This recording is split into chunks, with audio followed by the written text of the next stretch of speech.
So, good morning. It's Constantina Malia again with my podcast, Boldly Feminine. Today is my second monologue on health and wellness, but today I'm taking it to another direction, which is self-care, self-love, is wholeness. Because I think a lot of times when we're trying to figure ourselves out, we feel somewhat broken. Hence my cracked mug. I don't know if you can see it that well. There's a severe crack that goes all the way along the bottom. I got this at the Catacombs in Paris. It's favorite. And so I would like to fix it. And in Japan, they have this philosophy that's called Kintsugi. And Kintsugi is the principle, basically, like they do actually use it on pottery, but it's also about us. And it's to say that sometimes I think you feel self-conscious, or you're like going into a relationship and you're like, I have so much baggage. I remember one friend saying that she's in a relationship with this guy, and he's like, you don't have suitcases. He goes, you have like steamer trunks of luggage, of baggage.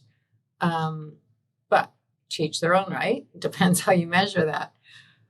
The point being that it's fine. It's all of us. The principle Kintsugi is to actually give you a physical manifestation of how fine it is by taking that crack and repairing it so that it's obvious. You want to see the repair, and you overlay it with usually beautiful gold paint, and you keep it and treasure it because it's a representation of passage of life. You get broken, you fix things, you move on. So I'm going to give you the Wikipedia explanation because I hope you look up Kintsugi. Kintsugi is called golden joinery, and it's going to be in the show notes as well. It's not only that there's no attempt to hide the damage, but the repair is literally highlighted. I have to read this. And it's a kind of physical expression of the spirit of Mushin. Mushin is often literally translated as no mind, but carries connotations of fully existing within the moment of non-attachment. So this is, again, mind control, discipline, self-care, self-help, and of equanimity among changing conditions. So I think I mentioned last time in my first monologue that you want to get to the point where I'm striving because I'm struggling with it, to just be Bruce Lee and just zen and just do not react, but be able to control yourself so that you can respond thoughtfully when you need to. So it could be clearer than in a physical object that we see with cracks, and the Wikipedia page gives you tons of examples of that. So we get back to the idea that wellness is wholeness within ourselves, and that the things that create the fractures and breaks, even in our spirit, are part of our beauty and wholeness, because there isn't any perfection. There's a journey that winds through our lives and takes us all over the place. Sometimes off a cliff, and sometimes into a deep abyss, sometimes into a beautiful flower-filled valley, sometimes a sun-kissed beach, like that's all part of it. And that's my philosophy for the day. And then today I'm going to be talking about nutrition, cuisine, cooking, and how I use that to be thoughtful in the way I take care of myself.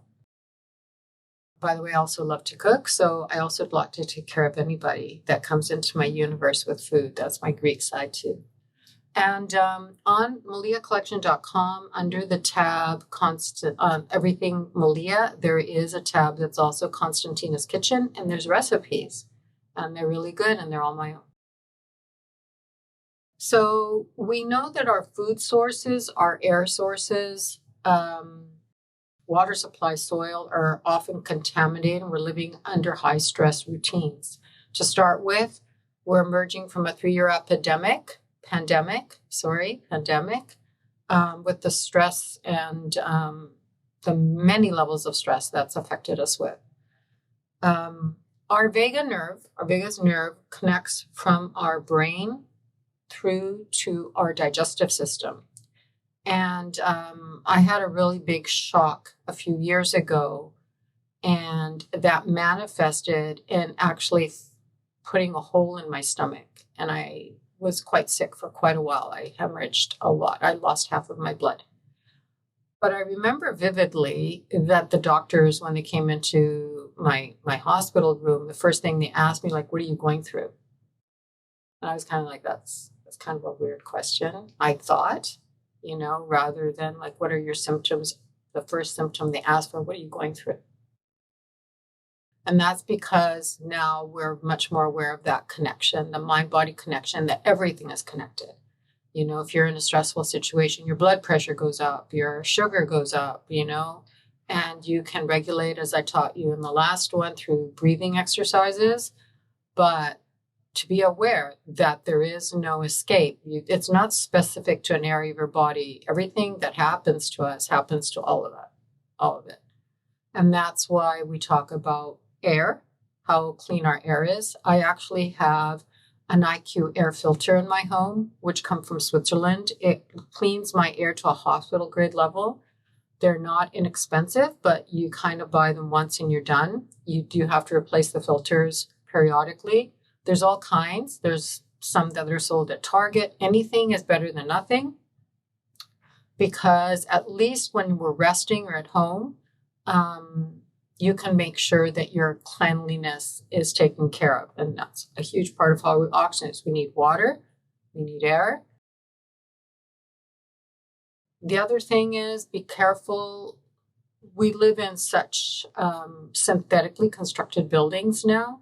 It's very rare to be in a building that's all natural materials, like all brick or all concrete or all wood. Whatever you can do to mitigate the damage of the fumes that are being emitted from materials is good. So here there's synthetic carpeting. There's glue underneath, but the chairs are leather. Who knows what the stuffing is? The more you can control it, the more you should. But that's why the filter is important and necessary. Especially actually linoleum is pretty healthy. Of course, asbestos is not. Water. If you can't get a reverse osmosis system installed because you're bathing with it, you can use it with an extra filter for your cooking. In the long run, it's actually more efficient than getting bottled water delivery, and you're certainly helping the environment a lot more. When I had my home, I would just put salt. It was a salt system, so you just have to replace the salt periodically. And it's kind of like, and you can usually pay them off on monthly payments. I highly recommend. Highly recommend. You're brushing your teeth. Your largest organ is your skin, your hair. I think a lot of people now know that, the water sources in your city. Like you have it on your weather app, right? It's going to tell you the quality of the air every day. That's how much we have to be aware of it. So water is the same. You get water warnings. Some cities are more contaminated than ever. Like, I think we've all heard of Flint, Michigan. Not good. So again, what water you use for your cooking, for your drinking, for yourself, very, very important. Get the largest containers possible, so at least there's less plastic per millimeter. The smaller the bottle, the more concentrated the amount of plastic you're going to be drinking. You're going to be drinking plastic if you're using a plastic container. So it's better to get a filter system or, that's pretty much. So very important for your cooking too. Myself, first thing I do in the morning when I get up, I have a full glass of water with lemon juice. That detoxifies the liver every day.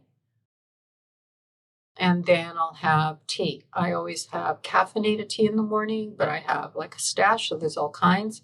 And then in the afternoon, after 3 p.m., I start drinking herbal teas. Very important what your cooking equipment is. All of this leaches into your food.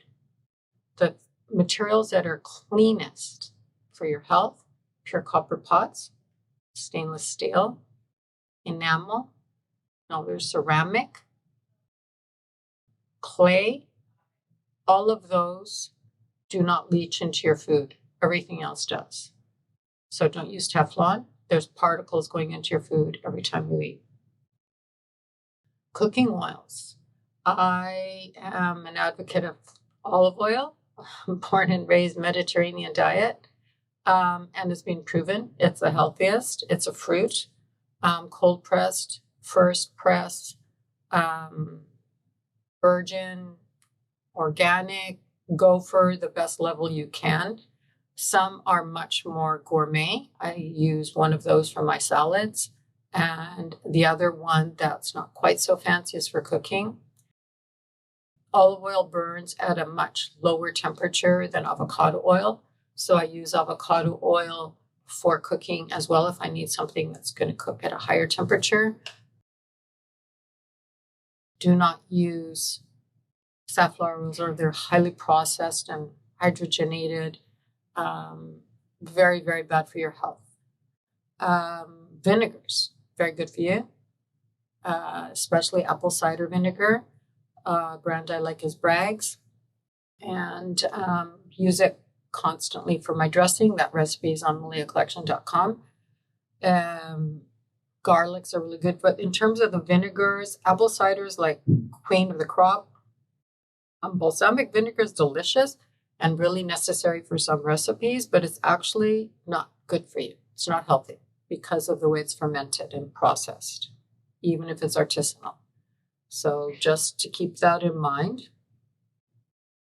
You also need salt. I have here in the notes on the website and on the podcast, please read them. Salt is one of the deadliest things. It's actually called white death. Because of the way it's processed, it's so bad for your health. The only one that is healthful, I'm going to read a little bit from you here. Table salt contains 97% to 99% of a single component, sodium chloride. That is why the people call it white death. After all, an excessive sodium chloride entails serious problems with the cardiovascular system. It puts stress on kidneys and delays the fluid in the body. But in fact, the natural color of rock salt is very dark. So it's lightened artificially using chemicals at high temperature. So avoid it. That's one thing too, when you eat out, when you get salt packets, and you're eating in a restaurant, absolutely guaranteed they're using this kind of salt. They're using regular, toxic, white table salt. In my place, my home, my cuisine, I only use Himalayan salt. And listen to the benefits of Himalayan salt. It's impressive. It's kind of recent. I think I've been using Himalayan salt for maybe 2-3 years now. Himalayan salt is a unique source of at least 25 useful micronutrients. It contains iron, potassium, calcium, magnesium, copper, and iodine. They're all preserved in their natural form. They're absorbed by the body at 100% at the cellular level without undergoing changes in the metabolism process. And a regular use of pink salt provides the body with all of the necessary minerals and micronutrients. So, double thumbs up, blue ribbon, king of the crop, Himalayan salt. And it's the cleanest salt in the world. It's extracted only manually, and it's not subjected to thermochemical treatment. So put it on your list if you don't already use it. Diet, I use mostly a plant-based diet. I haven't eaten red meat for years. Before I started university, I think. Maybe. Yeah. I grew up in British Columbia. People there, like in California, are pretty aware and well-informed. And it's not difficult to eat healthfully. As a matter of fact, produce companies, when they export to Canada, there's more stringent rules to be able to sell the produce in Canada. That's how particular the consumer is. So I don't take credit for all of that part of my lifestyle. I think it was influenced very much by where I grew up, and it's just normal now. So when I say plant-based, everybody's like where you get your proteins, legumes. Like I use a lot of garbanzos. Careful with the garbanzos too, because it can be highly contaminated with Roundup. So make sure you get clean garbanzo. That's difficult if you're buying prepared hummus. So I tend to make my own hummus. Recipes on the website. Lentils, black-eyed peas, peas, any of the legumes I eat a lot of. Onions, in terms of vegetables, natural garlic. Those are pretty standard. I do use cooking on the desktop, but be aware, anything fried causes inflammation. Now, depends how you mitigate that with other habits, but fried foods cause inflammation. Try to steam or roast or broil. And if you're broiling, again, watch out for the toxins and the carbons and carcinogens if it's smoked. Breads and grains I eat very little of because the body doesn't digest them well, pretty much because of the kind of grains and GMOs that are allowed in North American processing. So I have sunflower bread pretty much all the time. I grill it in olive oil. Yeah. And that kind of type of cracker, stuff like that. That's ancient grains for the most part. I eat a lot of nuts too for my snacks. So my snack list is, and I do eat eggs. I'm very careful about what kind of eggs I get. Very careful. You want free range. You want happy chickens that are having baby eggs everywhere with no stress or pressure. And organic food. Snack sweets, dried mango a lot, honey for sweetness, dates, apples, European milk chocolate when I want to give myself a treat, and lots of nuts, almonds, pistachios. 6 pistachios before you go to bed release a ton of melatonin. So helps you with your sleep cycle. Raw cashews are actually a seed. They're not a nut, so really good too for your health. Seeds, and you have to think, seed is the germination of life. So anything that's seed has got superpowers. Very, very healthy, very nutritious. You can live on them. Pumpkin seeds, pecans I add to my salads, and all of this is really good for your skin and overall health. And again, we talk about the water. That's pretty much all I drink in different forms. I do not drink alcohol. And my body is the house my soul lives in. It's very important to me to take care of it properly. It really has a huge domino effect on you psychologically when you become more aware that you are harming yourself by bad dietary habits. And when you do eat healthfully, it's just an affirmation that you're worth it. Eating healthfully isn't always inexpensive. I find that the legume-based diet really helps with expenses. But yeah, organic vegetables and at the farmer market level is much more controllable. If you have access to a farmer's market on the weekends, take it over a supermarket any day of the week. And go to maliacollection.com. Take a look at my recipes. Please share. They're my gift to you. There are sweets there too, because I like my sweets when I have company. And wishing you all the best in your self-health journey. So maliacollection.com. The jewelry I'm wearing is all my own from Malia Collection as well. The blouse is my own design. If you're interested in the fashion or the jewelry, you can message me or go to the website. I'm on all the social media platforms and all the podcast platforms as well. So spread the word. Please like the posts, follow, and I'll see you next time. Thank you. So thank you so much for joining me today. This is Constantina Malia with Boldly Feminine. You can find me on all the social networks like Instagram, Facebook, YouTube, LinkedIn. Boldly Feminine at Boldly Feminine. At Malia Collection is my first brand. And you can find the podcast on YouTube, Spotify, Apple Music, iHeart, Amazon Music. And please feel free. None of the information shared is in my interviews is meant to be professional. It is colloquial, or conversations are ad hoc, and I don't want you to take them as newsworthy so much as conversational. Thank you so much for joining me. I can't wait for you to tune in for the next time. As you can tell, the conversations are always diverse and informative, and I hope fun as well. So thank you, and we'll see you soon.